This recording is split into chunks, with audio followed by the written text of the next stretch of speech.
please subscribe to my channel. This is the Primordial Wave, and I am the Enwisdomizer. I am the only Enwisdomizer out there.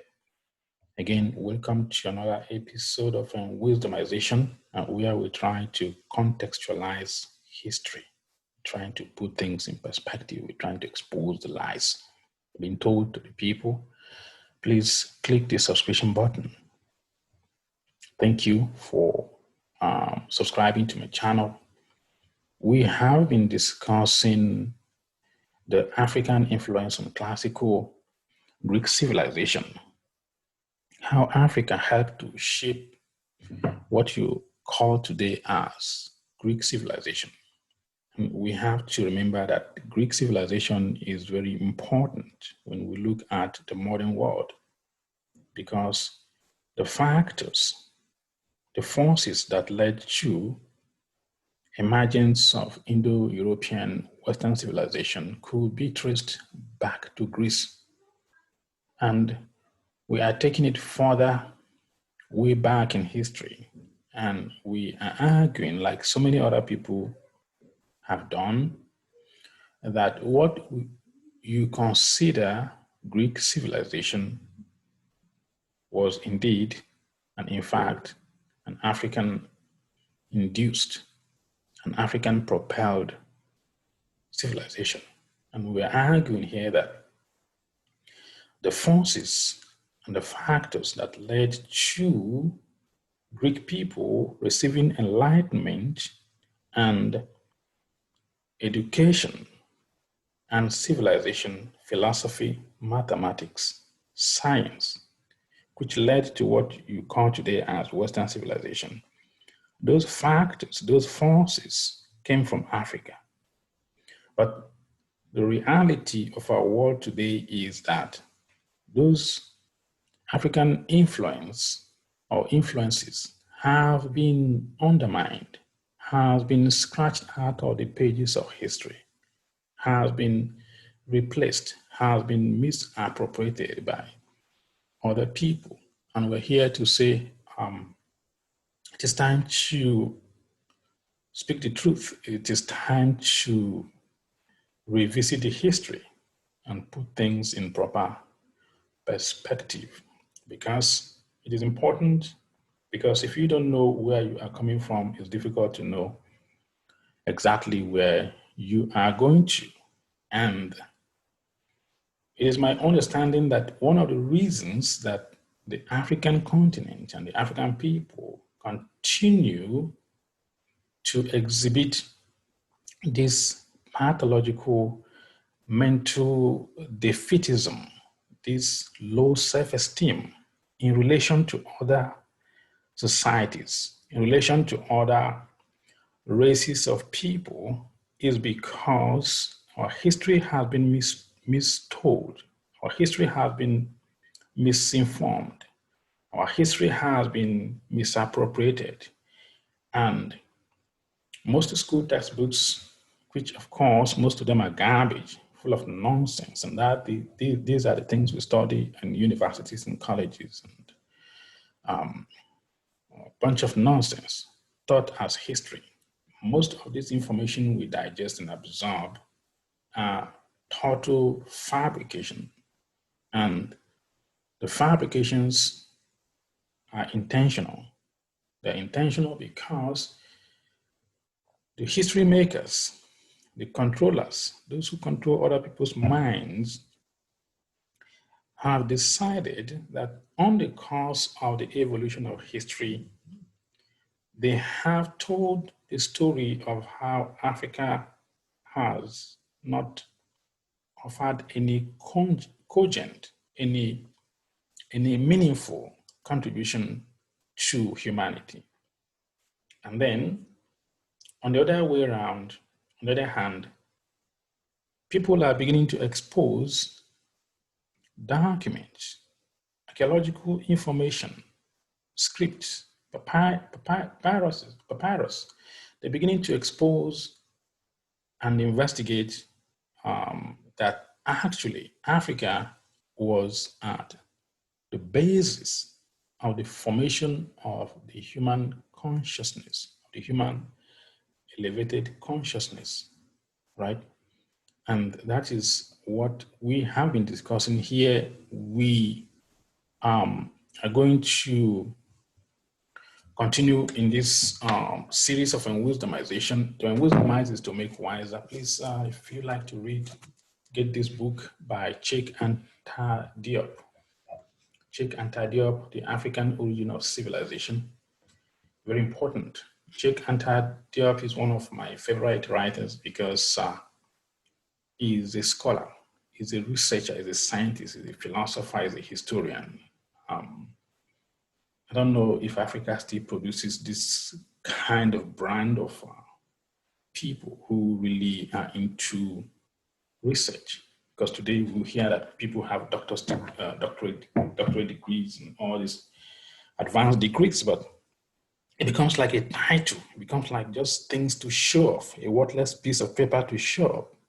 People don't research. People don't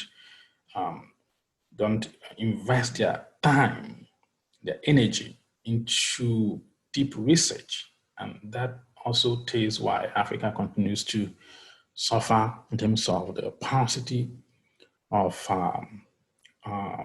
knowledge, paucity, poverty of science and technology, because people are not researching.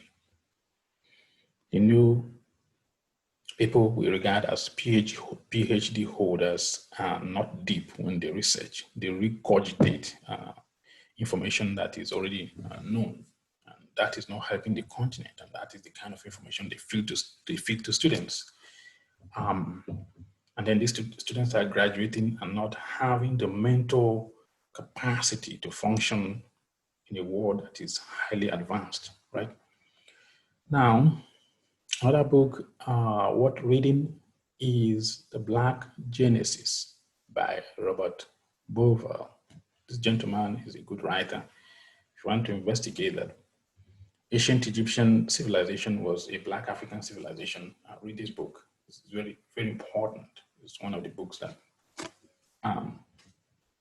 there's a lot of history about Africans, and they're trying to reclaim the African history that has been misappropriated by other people.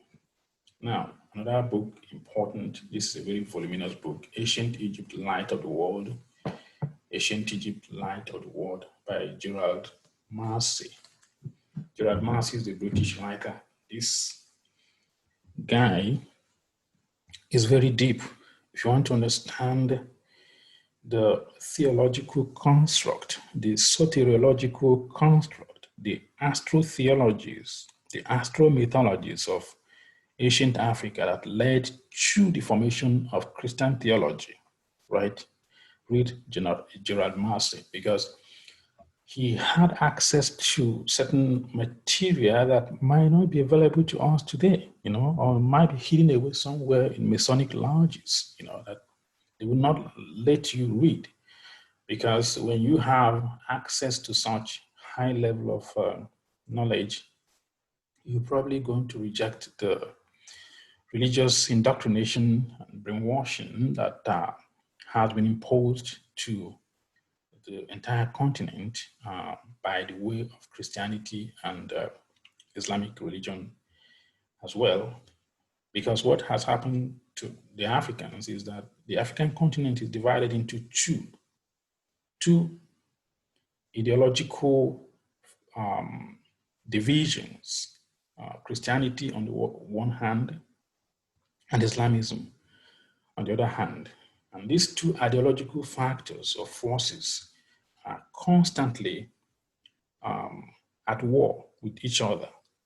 And those who impose these religious concepts, religious constructs, religious ideologies understood exactly what they did. That it is a continuation of mental control, of neuro-religio linguistic programming or mind control. And as long as the African continues to look towards the West by the word of Christianity, and to the Arabia by the way of Islamic religion, it is going to be difficult to identify who an African is. It's difficult to be an authentic African with a purely interest in Africa and then identify yourself as a Roman Catholic or Anglican, right?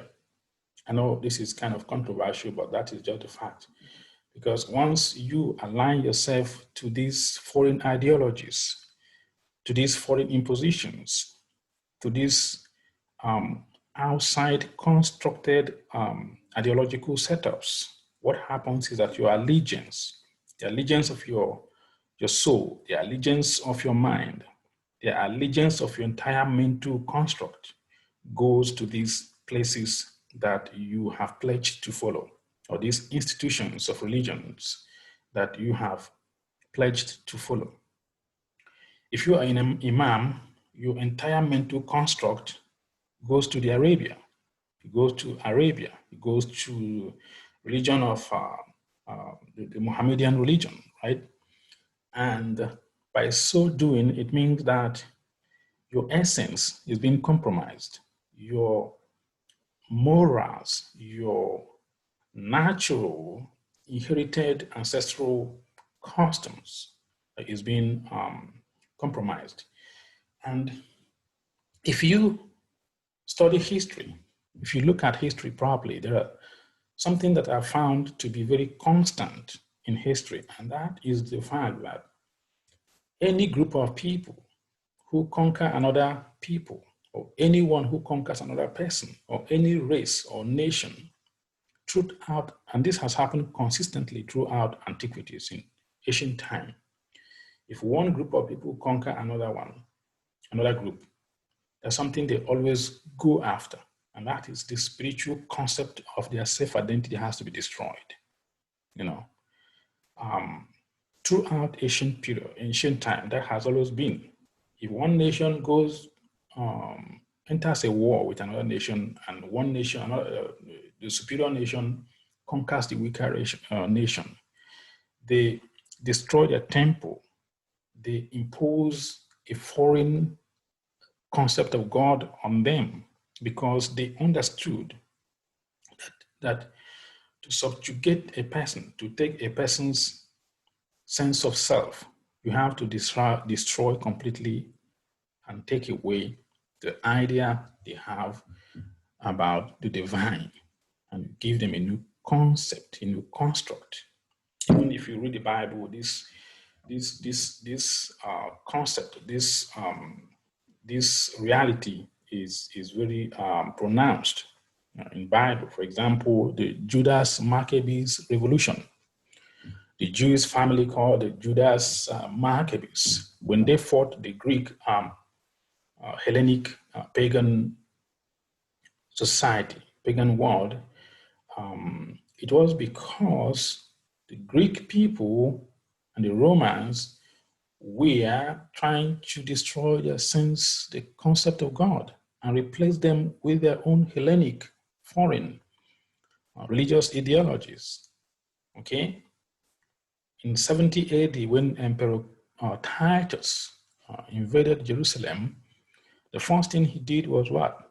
To destroy the temple, because this is a visual representation. This is the visual imagery. When you destroy the temple, what the colonialists were trying to do was to destroy the very core of their identity, the very core of their essence. Because once you do that, you'll be able to replace them with a different ideology, a different concept. They now operate in the mindset of the colonizer, in the mindset of the superior culture, quote unquote, that has dominated this other culture. And that is why we have to be very careful as Africans when we identify, I'm a Christian, I am a Jewish person, I am a Muslim. We have to take time to study and understand these religious constructs and how they have been used as tool for mind control, for mind manipulation. Today, no one needs any physical chain to subject the entire continent of Africa to slavery, but or to mind control. But the ideologies, the religious ideologies, are in place to make sure that people perpetually do not understand who they are. You know, this is something we have to wake up from. This is something we have to rise up and challenge. Those constructions, those ideas given to us has to be challenged and, if possible, destroyed and replaced. Right? I'm going to share a screen. I will not make this long than it needs to be.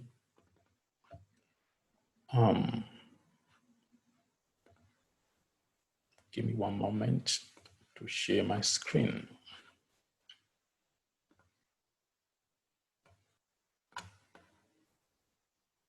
Okay. In this wisdomization episode, we are continuing to discuss the influence of classical, the influence of Africa on classical Greek civilization. And we are arguing that Africa is at the basis of what we call Greek civilization. And there are evidence in history, evidence in books, evidence in archaeology to prove this. And right here, we have an Egyptian priest, right?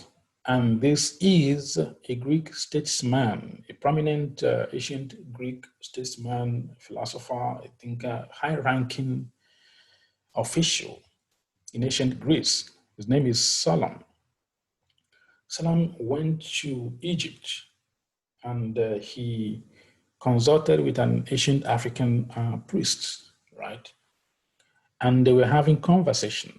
And on the course of their conversation, the Egyptian priest told him something that is very incredible, something that tells the story that Greece is a baby when it comes to antiquity, when it comes to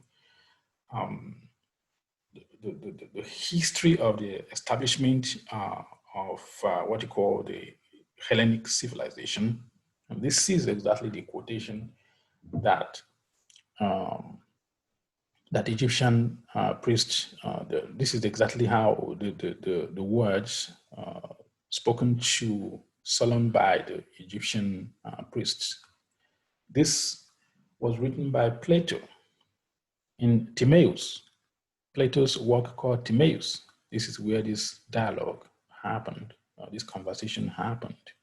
So the Egyptian priest told Solon and said, "Oh, Solon, Solon, you Greeks are always children. There is no such thing as an old Greek." Right? This statement is very important because Plato, in writing this, even though some of these classical Greek writers were very patriotic in terms of their Hellenic civilization, in terms of their Hellenic culture, they could not but speak the truth. They know that Greek has no antiquity. Greek has no long history when you compare it to ancient Egypt. And this is exactly what this priest was telling Solon. And as the conversation goes on, Plato stated that the Egyptian African priest told Solon about a particular civilization called the Atlantic civilization, the Atlanteans civilization, the civilization of the Atlanteans that sank into the bottom of the Atlantic Ocean. Right? From that Atlantean civilization that you get the name Atlantic Ocean. And some researchers are now beginning to discover that there was actually a civilization that sank into the bottom of the Atlantic Ocean called the Atlantic civilization. And this civilization spread from the coast of Africa and all through North and South America, right? It is not our topic today, but I'm just trying to reiterate the fact that ancient Africa antedates or predates classical Greek civilization. Before the Hellenes, the current day Hellenes, occupied mainland Greece, there were evidence that Africans migrated to the Aegean Sea and the mainland Greece and brought civilization to the original indigenous people who dwelled in that land. And those indigenous people were not called Greek people. They were called the Palestinians. And these are not Indo-Europeans. These are colored people, if you like, black people, pre-existed in the place you call Greece before the current day Indo-European Hellenes took over the land and dominated it, right? Now, we are going to discuss briefly the Greek pantheon. Pantheon has to do with the multiplicities of gods, right? And why are we talking about gods when we're talking about the civilization? Because we cannot look at history with modern, with our perception today. If we go back to study history, we have to try to think and reason the way people reasoned in those days. In ancient time, there was no separation between state and religion. Everything is interwoven. There was this mesh, there was this harmonious synthesis between religion and the civil society. So, and we know that in ancient time, religious centers were the centers of education. There was no systems of education in antiquities that are separated from religious centers, right? Religious centers were the main centers where mystery systems, where sciences, where philosophies, where astronomies, where medicine were taught. So when we are discussing the pantheon systems, the gods being involving in human affairs, we are discussing this because religion was central to the formation of civilization, right? Don't look at it with the modern eyes, where the churches, church building is in a different separate place and universities are in a different place. In ancient time, they are all one, right? And it took them many years for them to be able to graduate what you might call the mystery system and become maybe professors, what you might call professors. Today, if you want, it may take up to 30 to 40 years to be able to really study and be a polygenius creature, right? So the system of Greek pantheon points to a morphogenetic reconstruction of the African spiritual system. And what I mean here is that the system of Greek deities, Greek gods, Greek religion tells us something about the Greek people rebuilding, copying the African system of spirituality. It was from the African system of spirituality that they copied their notions of their gods and of their cosmology, their spirituality, their religion came out of the African mystery system, right?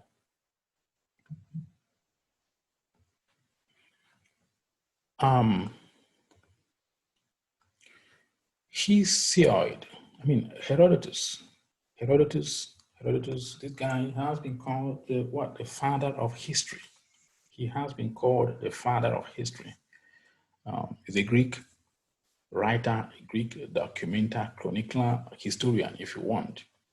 And in his book, he has different publications, but one of the famous one is called The Histories of Herodotus, right?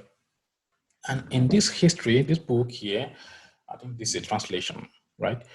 he categorically made it clear that the Greek gods were a copycat of ancient Egyptian or ancient African deities. That is very important. That is what the father of history, I don't believe he's the father of history, but let's give him that title. Let award him that title, as we have been told by the European scholars, right? Okay. The father of history, supposedly, he wrote and he expressed based on the available information, and he was not just any kind of writer. He was very scientific in his approach, right? He said that Egypt predates Greek, right? Greece. And the Greek people copied the idea of theological pantheism from ancient Africa. That's what Herodotus said. And there are examples of that. So Herodotus did not just write it, but there were actually lots of examples to validate what he wrote. And this is the goddess, African goddess, called Nit, or Nit, or Net. However we want to pronounce it, it means one thing. Now, the Greek people borrowed the concept of this god and invented their own goddess called Athena. So whenever you read books, you read any book on theology, on mythology, on classical myths, and you see the goddess Athena, you know that this goddess was a copycat of the African goddess Nit. You know, they copied the whole concept, the whole idea from Africa. So, in other words, the goddess Athena is just a version or just another goddess, African goddess Nit. They are the same thing. So if you're watching movies and they are portraying some of these deities in their movies and you hear anything like Athena, just know that it was plagiarized from Africa. They are talking of the African goddess Nit, right? Herodotus again stated that the famous oracle of Dodona, you know, for us in our modern time, when we say the oracle of Dodona, it looks simple for us. It looks like they are primitive. They don't know what they are doing. But in those days, the oracle of Dodona was the center of where things were happening. You know, political consultation. It was like maybe Harvard, right? When you think of ancient time, it was where people go to seek advice on central things, on important things, maybe governance, how to govern the people, you know.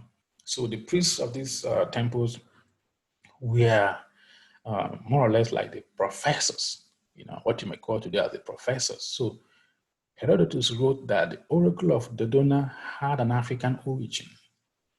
They plagiarized the concept of this oracle from the Egyptian mystery school. Because as we know, and as we are going to be discussing in the future, many Greek sages and philosophers and scientists went to Africa to study and went back to Greece and begin to introduce some of the ideas they learned from Africa into their own cultural context. But Herodotus said it that this particular oracle of Dodona had an African origin. I believe him. How about this guy, Socrates? He looks like Socrates, but not Socrates. He wrote a book called Busiris. He's a rhetorician, he's a poet. You know, these are classical great writers of their time. He too affirmed that Greece copied most of their knowledge, most of the information they knew, most of their civilizational ideas from Africa. This is what Isocrates as well said. His book, one of the classical books he wrote, is called Busiris. And anyone who understands a pun or play on words, or the anagram, of course, he's talking of the African god Osiris. Osiris. He just made it, just placed it in a different way that you wouldn't understand it. Osiris is a god, an African god, very popular in antiquity, right? And he wrote a book called Busiris, basically an anagram or a pun or a play on word talking of the African Osiris, right? Now, this is the god Osiris, and this is how he has always been depicted in pictures, in hieroglyphics in ancient Africa. This is the god, African god Osiris, the god of the underworld, right? Now, the Greek people copied another version of Osiris and make him Dionysus.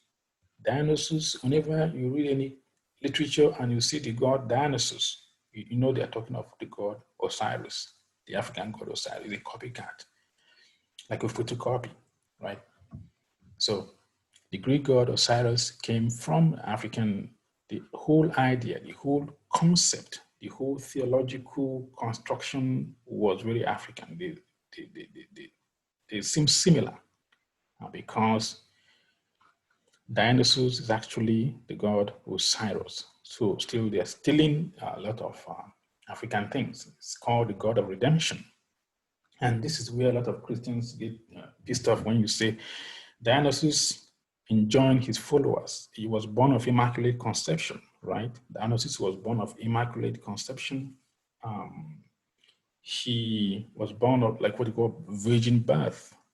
He had 12 disciples.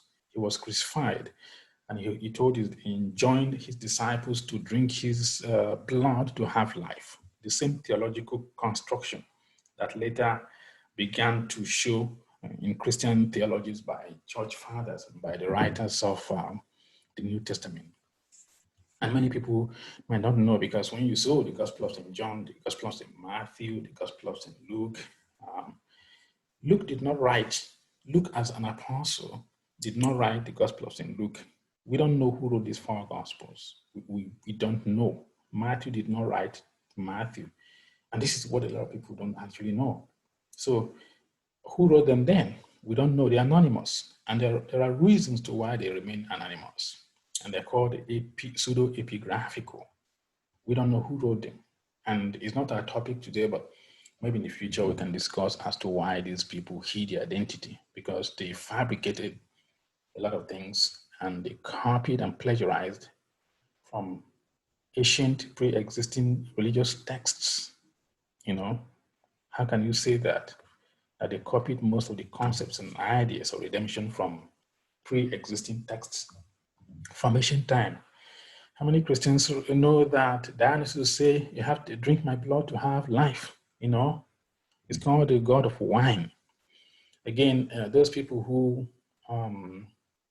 know about like dramas, acting, plays, this whole concept of drama that later became like movie making came from the religious dramatization in classical times, in antiquities, where the priests in the temple begin to dramatize salvation, God coming into the realm of mankind and redeeming man.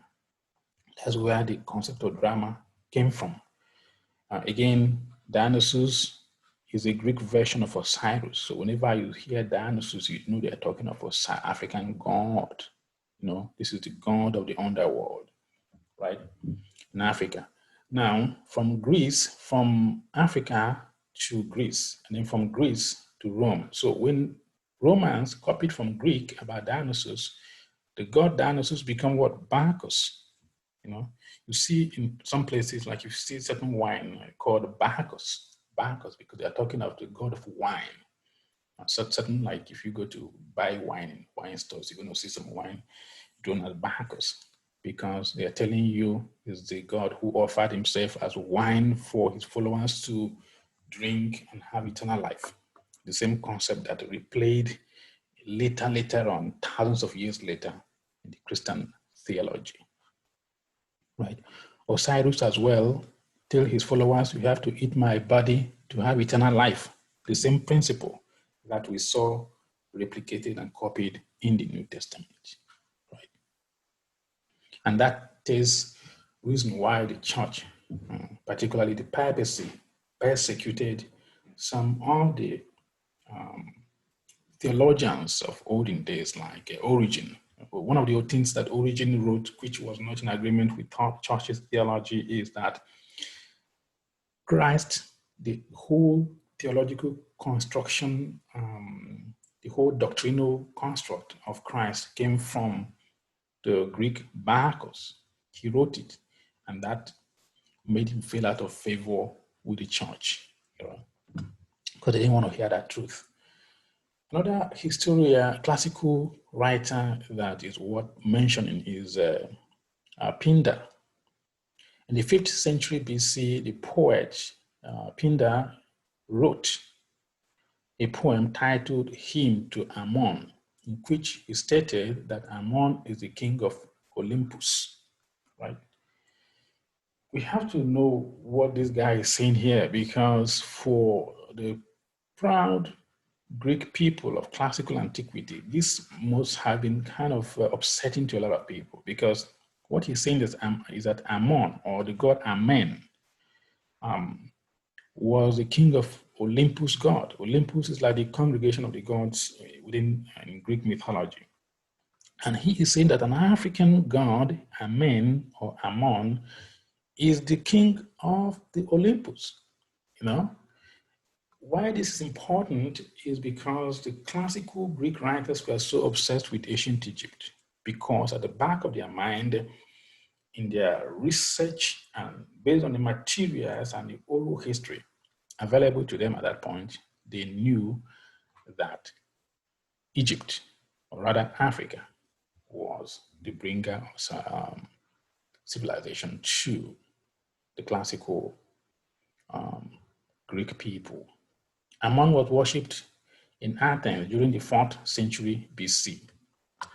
Ammon or Amen or Amun, the same god that people recite, as I told you in one of my previous videos. After people pray, they say Amen, and the church is being tricky. It's been tricky. They're telling us that it means so let it be. No, Ammon is, or Amen is an African deity, which they copied, as they have copied so many other things which might be exposing in the future. We're not here to offend anyone. We're just here to expose the truth. And if you like the truth, you can listen to us. If you want to stick with the ideologies that has been handed down to us, that's a business. We're here only to expose what the truth are. Now, this is the god Amen or Amun. This is the motif as they depict in ancient Egypt. You see, it has a ram head, right? And the human body, the way they depicted him. But guess what? Alexander the Great, one of the great personalities in Greek history, who went about conquering the whole world. I don't know why they call him Alexander the Great. He should be Alexander the Barbarian, because he was going about pillaging, raping, vandalizing, establishing cities and taking women from these conquered territories, and having his soldiers go into those women and have multiple children and start new cities. This like Alexander the Rapist. Alexander the Vandal. I don't know what made him great.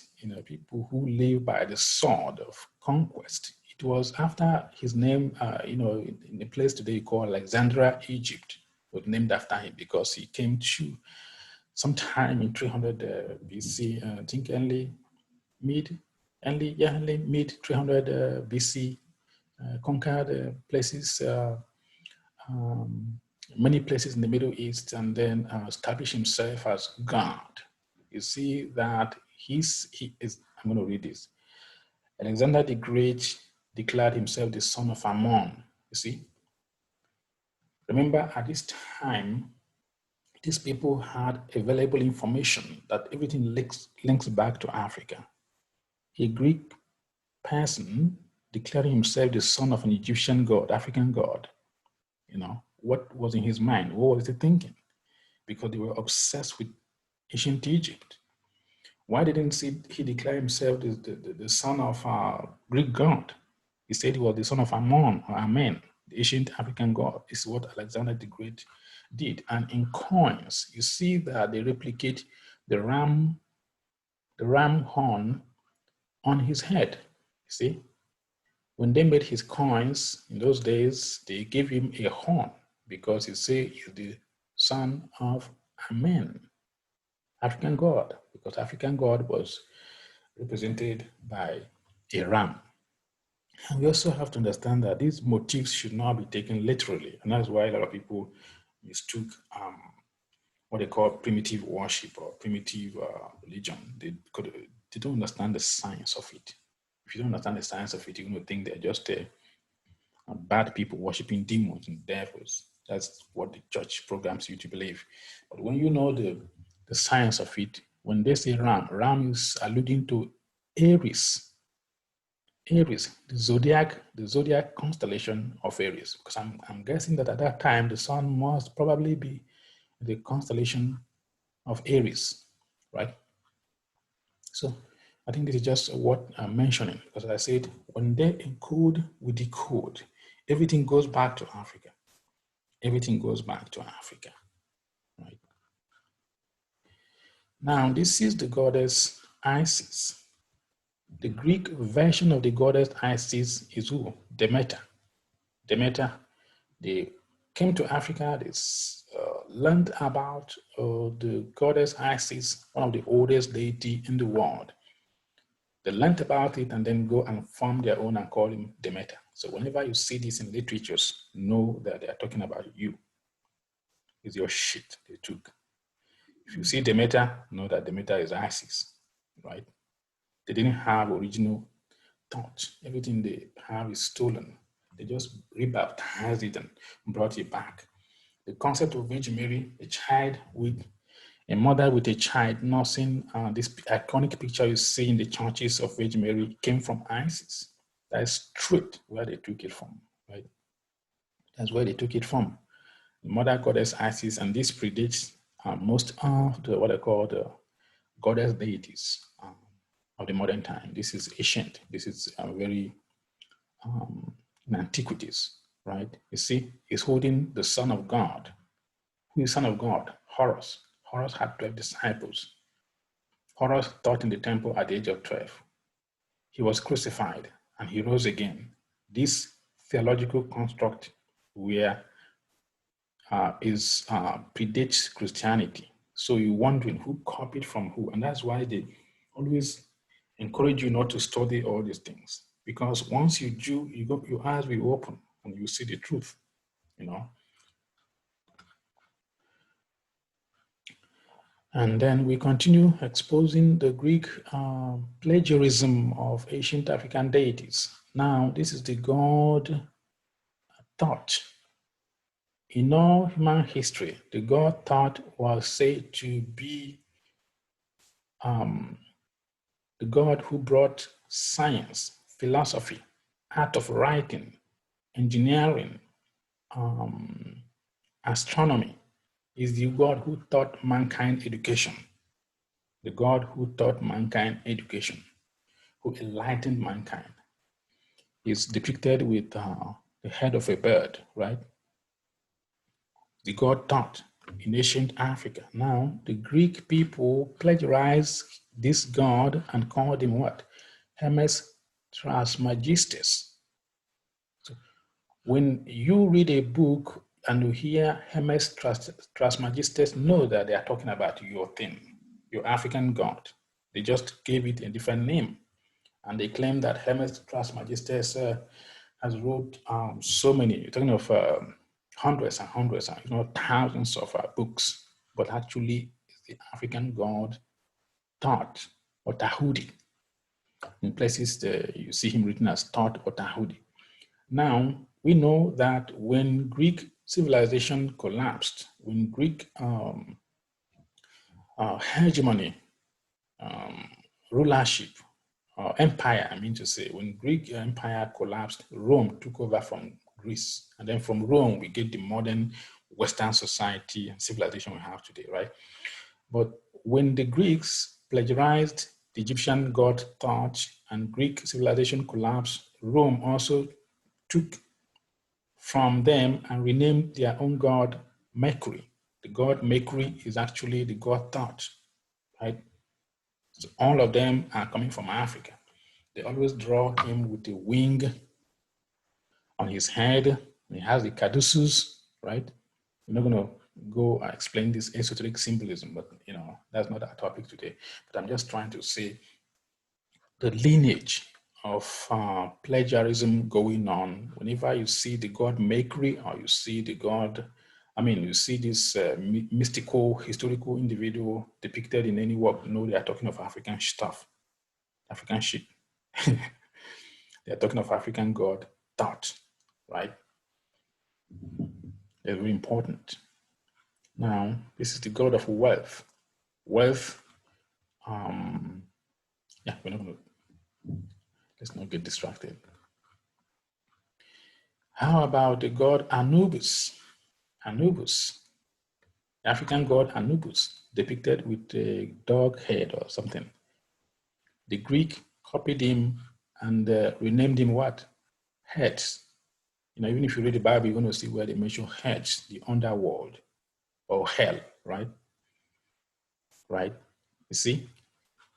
Anubis has a staff here with the Ankh cross on it and the rod, right? Anubis is the judge of everyone when they leave this planet. Within the Egyptian theological belief system, within the African theological concept, Anubis is the judge. You see, here he is judging these people. You see, he has their heart. When somebody dies, these are symbolisms, so we shouldn't take it literally, right? There's a feather here. On one of the scale, he has a scale to weigh somebody's deed when they were alive, right? He had a scale. And on one side of the scale is a feather. Feather is very light. On the other hand, they would take the dead person's heart and put it there. Put it there. You're talking of somebody who died and goes to the underworld. These are symbolisms. These are not like, shouldn't be taken literally, right? So it's when the deed of man, when they were alive, with a feather, and they're standing in judgment. This is Anubis or Ampu. Some places it's called Ampu, some places it's called Anubis. Now the Greek people plagiarized him and named him Hades, the god of the underworld. And you see their cunningness. See that Hades has a dog with three-headed because they're just replicating Anubis. They're just replicating Anubis. He has a dog sitting beside him. Literally, they just mean the god Anubis. So whenever you read anything and you hear the word Hades, know they are thinking about African god Anubis. Now, it is from the concept of this judge, the great judge of the underworld, the great judge of mankind when they die within the Egyptian religious mystery systems, that they have this thing of the judge is wearing headdress. You see, Anubis is depicted all over the place with headdress because he sits in the throne of judgment. So the Western world plagiarized through their Masonic, Freemasonry information they have in their Freemasonry. They plagiarize these things and put it, you see judges begin to wear Anubis headdress because Anubis is the judge of everyone. That's why the judges sit on their seat of judgment and then deliver judgment. That should be what Anubis do, and they copy the headdress style from the African god Anubis, the judge. How about Ampu, the African Apep monster? Sorry, Apep, not ample. African Apep monster or Apophis.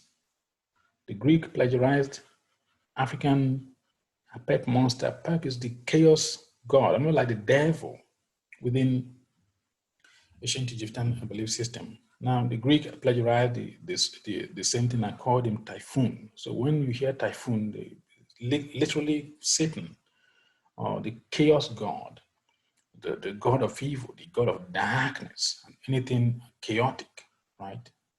The Greek people plagiarized African Apep and renamed him Typhoon. Typhoon. When you watch cartoons, you see them depicting typhoons in different mystical ways. You see arts and drawings and coming out of hellfire or out of the sea, in cartoons. That's how they depict it sometimes. The evil monster is chaotic, brings problem, right? The original version of this is the god Apep monster or Apophis. In Greek, they call him Typhoon, but he took the idea from Egypt, Africa. Now, what about this? Set or Setesh, right? Go back. Set is where you get the name Satan. And I'm not going to go into detail about the history of how he betrayed his brother and killed his brother, and Set within the ancient Egyptian religious belief system is literally again the devil, the betrayer. He betrayed his righteous brother and killed him. And from him, the name, whether you call him Set, Setesh, Sutek, Sut, Satan, Shaitan, they all came from Asian African concepts. Even Jesus was said to, because he is the God of the desert. And when you read the New Testament, you say Jesus went through the desert to be tempted by Set, basically, by the devil, right? This is how ancient Africans depicted some of these theological constructs that they copied from ancient Africans. Now, why is understanding of these religious concepts important? One of the things in modern time is that people think that when you study the ancient religious mythos, you're just studying fairy tales. And I can say that that is not true. That is not accurate. The ancient people are very, very scientific, and these people are more advanced than we think. In fact, modern science is just beginning to catch up with a little bit of what they knew, right? If you look at this star system within ancient, this star system, you can still see this star system when you look up the sky, when the sky is, at night, when it's bright, you can still see this when it's not cloudy. This star system, right? Mintak, I can't say that word, Al-Nilam and Al-Nitak. I think probably these Islamic people, who gave this name. But this is the constellation, these stars are in the constellation of Orion. In Greek mythology, it's called the Orion Belt. And we are going to find out what the ancient people knew, how advanced were the ancient people. Okay? The Orion system, the Orion constellation is like 800 to 150, or 800 to 1,500 light years away from the Earth. So that is far away. If you go in there, probably, no one can, we don't have machine to go there yet. Mankind hasn't built any system of machinery that could go there because it's far away, far away from the planet. And when we say it is 800 to 1,500 light years away from the Earth, what does that mean?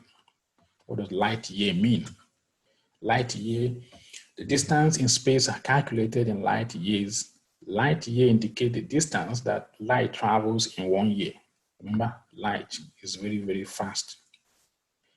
Light travels 180, I think 180 miles, which is 300,000 kilometers per second.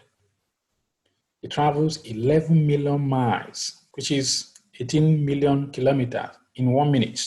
That's speed. That's speed.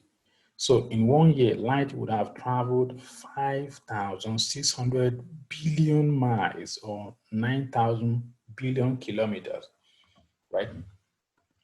So when they say that the Orion Belt star system is 800 to 1,500 light years away from the Earth, it means this is far away. Even if you're traveling on the speed of light, it will take you eternity to reach there, right?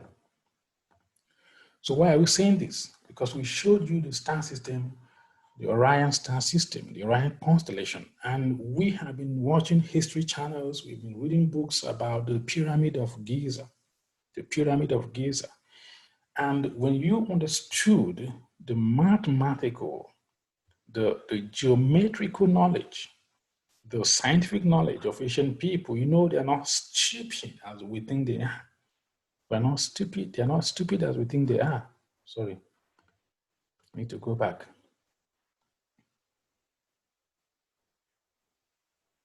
Go back. Go back. So if you look at this star, you're going to find out that, this pyramid, you're going to find out that they are perfectly aligned. They are perfectly aligned with the Orion star system. You see, one of them is kind of smaller and it's kind of tilted off, if you look the Great Pyramid of Giza, these pyramids were aligned to transduce energy from these stars. That's why they built those 3 pyramids, because they aligned proportionately to those Orion star systems, because there's something they know, there's something interaction they're having with these star systems that we don't. They possess a lot of knowledge about the workings of these star systems that we don't. And we know that Egypt is at the center of the world.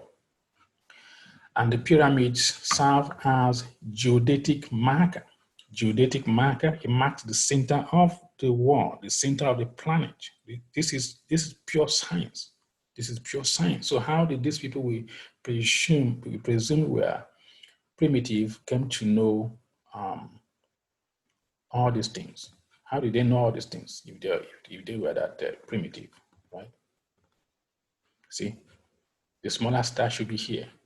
And the 2 stars, this one is kind of tilted off a little bit. They aligned the Pyramid of Giza to synchronize with the Orion star system.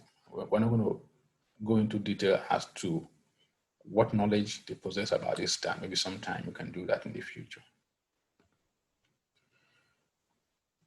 Now, I think I missed something. I must have jumped something, right? But let me just continue with this. We see why it is important to understand and to study symbolisms and ancient religious mystery, because now when somebody or some church organizations or institutions are doing some things, you could easily figure out what is going on.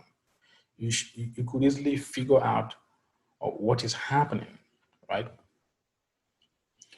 Now, go back.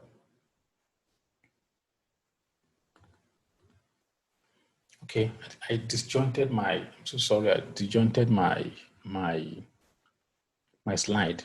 So this was the next one I was going to show before. You see the Pyramid of Giza. See, this is the pyramid. This is a smaller pyramid. You see how they align them proportionately to the constellation of Orion Belt. You see, they are aligned. And one of them is actually opened to the king's chamber. That, one of them is like opened that you can see it from inside the king's chamber. That's how proportionate, how geometrical they were. They were aligned because From what we know today and from what researchers have been finding out, these people were in communication, that this pyramid serve as sort of equipment to conduct and to transduce communication within these star systems, right? They were more advanced than we thought. They were more intelligent than we thought. They knew more than we ever give them credit to. And the information they possess up to today, greatest scientists are still trying to figure out how did they knew what they knew. I'm going to go back.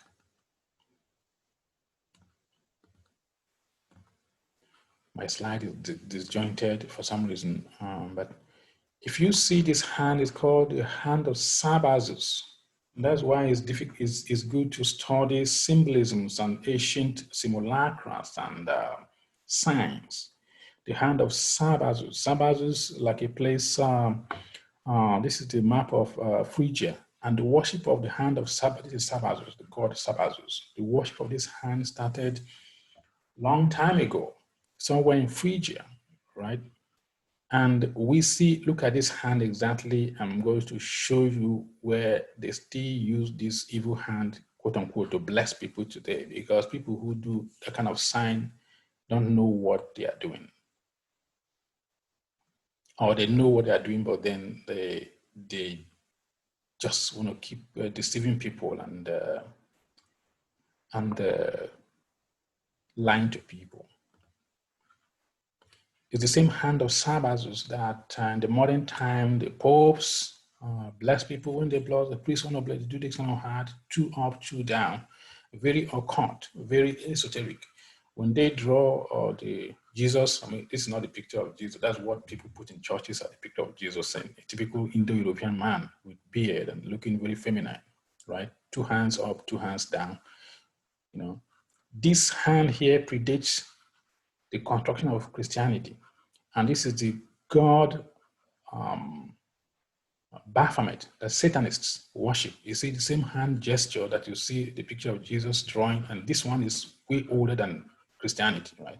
The Pope and the priest, when they bless people, they use the same hand gesture, which is very esoteric, which is very occult, so to say. But people who use it, do they actually understood what it means? Maybe sometime in the future we can throw more light on this. But everything boils down to getting to know the history, the mystery behind the history, because people go for conventional history. But if you want to understand the world, you have to do the mystery, you have to understand the mystery, right? A good understanding of ancient religion and allegories helps uncover religious gestures, symbols, simulacras in the modern time, as I have said. Trying to end this as soon as possible, okay? The end. Thank you for being part of today's program. It's like this has gone longer than I thought it was going to go, but it's all good.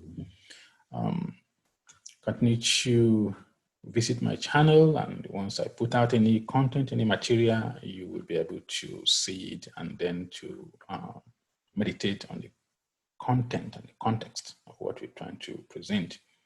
And in our summary, Greek civilization is an African civilization, and apart from Greek philosophers, scientists, thinkers going to Egypt to study, going to Africa to study, ancient Greece also plagiarized a lot of theological concepts and constructs from ancient Africa.